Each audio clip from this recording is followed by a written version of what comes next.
What that's is been that really one crazy. story that I brought to you one day on Facebook Live, and you was like, I got to research that because we couldn't find source of it or anything. Oh, oh, the Waylon and Willie story about painting the Yeah, painting the hotel. hotel. Yeah, they were kicked I out. still haven't got the They bottom were of that. banned from my understanding is that they were banned from all Holiday Inns for it because used to they would paint the inside of the Holiday Inn rooms like the green and the white to Yeah. kind of go with the theme. And Waylon just strung out one night, decided he didn't like that color no more, and he painted everything black, windows, walls, TV, the dresser, everything black. Him and Willie got in there. From my understanding, my recollection, I forget who I heard tell that story, but yeah. I should have asked Shooter about it, and it completely slipped my mind. But we'll get to the bottom of that one eventually. Yeah. Man, you're a big Waylon fan, of course. Yeah. Waylon's the GOAT.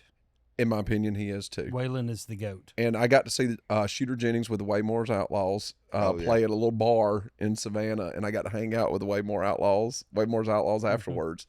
And it was one of those deals where in that trailer, flipping those records over for Daddy on the record player as a kid, listening to Waylon Jennings, and I'm sitting there going, man, this is as close as I'll ever get to the man himself. Favorite Waylon song?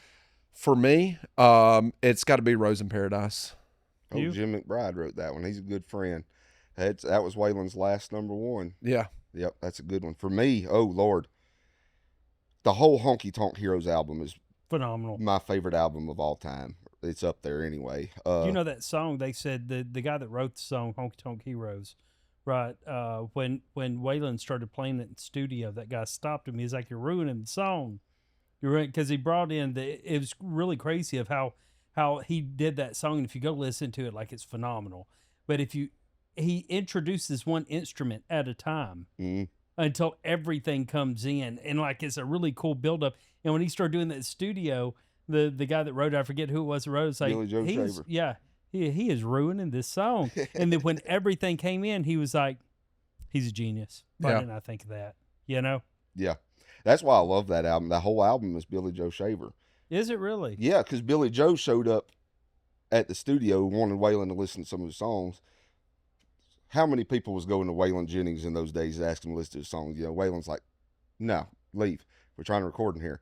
And I hope I get this story correct. But he wouldn't leave. Billy Joe wouldn't leave. And finally, one of Waylon's bodyguards comes out and gives him $100. Says, Waylon said to give you this. Go on. He don't want to see you again. And he crumpled it up, told him, he said, you tell Waylon that I'm going to whip him. If he thinks that little of me, I'm going to whip him. And so Waylon finally said, all right, come in. I'll let you play one song. And if I like it, I might let you play another one. Billy Joe comes in, and it might have been Honky Tonk Heroes. I don't remember what song it was he played first, but he played one, then he played another, then he played another, and Waylon ended up cutting Honky Tonk Heroes album, all of his songs. Yeah. That's wild. And that really kind of skyrocketed Billy Joe's career. Huh. Because he wrote Old Five and Dimers and Old Chunk of Coal, all those, some great country hits. Well, his version of, I'm trying to think of the name of the song, The Road Goes On Forever and the Party Never Ends. Isn't he the original artist of that song? Robert Earl Keen. That is Robert Earl. Billy Joe Shaver did a version of it too, though, didn't I'm he? sure. Yeah. A lot of people. That's a great song. I'm gonna nail you down. What's in your opinion Waylon's greatest song? I said Honky Tonk Heroes album, but funny enough, and I know that this is just a super popular song now, but I've liked it since before it was super popular. Waymore's Blues. Oh, yeah. I love that song. Has It makes zero sense. Yeah, but it's a great song. The video of him and Jesse sitting there on that like talk show or whatever. Ralph Emery. Yeah, and they were sitting there talking, and he's like, the song don't make any sense, and to me it was just that, watching him do that with her. He's got the cigarette in the in the guitar, and and just everything about it, it's cool looking. You got this beautiful woman and this rough looking man sitting there sweating, everything out of him during that interview and doing. You know what's the best part of that video? It was produced. The song was produced by Cowboy Jack Clement, legendary producer, songwriter, everything. But he's in the background of that video. He's not in the video, but you hear him say right at the beginning, Waylon says, I'm going to do Waymore's Blues, and you hear him say, "Oh, I never heard that song," and Waylon goes, "Never heard it. You produced it." Really? Which, yeah, Cowboy Yeah. Jack was known to partake in the Right. devil's lettuce quite a bit, so he may have forgotten that he produced it, but I thought that was hilarious. Now, for me, Waylon's greatest song, Hmm. "Toe the Mark." Oh yeah, Dude, the way that guitar comes in at the front of it with that backbeat, nothing beats it, dude. It is phenomenal. Love it. I'll tell you one, yeah. Bell of the Ball too. The opening of Bell of the Ball is to me one of the best openings. That and Tennessee Waltz is good. yeah, I love the Tennessee Waltz.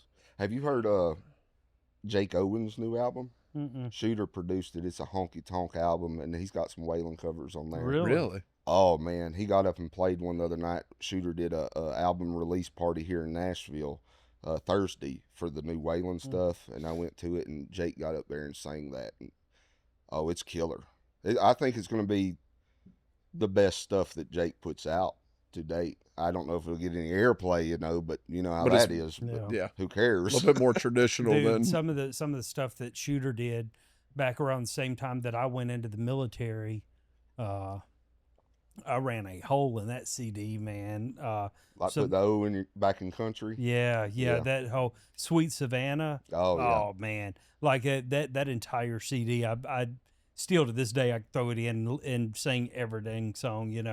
The one where "It Ain't Easy," Yes. where he sings about it's been 10 years since the day he died and they won't even play this on the radio. Yep.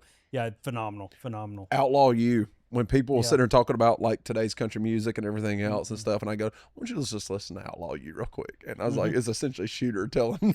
You ever watch the music video to that? I haven't. So it's shot all in one take, and he's just walking down the streets, probably in L.A., and he's just singing to the camera. I didn't realize it. I've seen the video 5 or 6 times. I didn't realize it till he told me the other day. Jelly Roll and Struggle are in that video, Are you serious? and he walks past them, and this was 15 years ago, and he, hugs both of them and just keeps walking. Yeah. I'd never realized who it was until he told me that, and I went and looked back. Sure enough, it's Jelly Roll and Struggle. Dadgum. Yeah, I'm a huge Waylon fan, and I think what you're able to do is you're giving. Hopefully, this generation is watching what you're doing and listening to these stories, and hopefully, they're going back and listening to a lot of this music. And just even I listened to your interview with Travis Tritt, because I'm a huge Travis Tritt fan, and Yeah. had the pleasure of driving him back to his tour bus one night after a few cocktails at Tootsie's. Yeah. Him and Kiki, and I look at today's music. Who are you seeing today that you feel like is maybe a little bit more traditional, or feeling like the Travis Tritts and the Marty Stewarts and the even going back to the Keith Whitleys and the even further back the Waylon Jennings? Who do you see right now?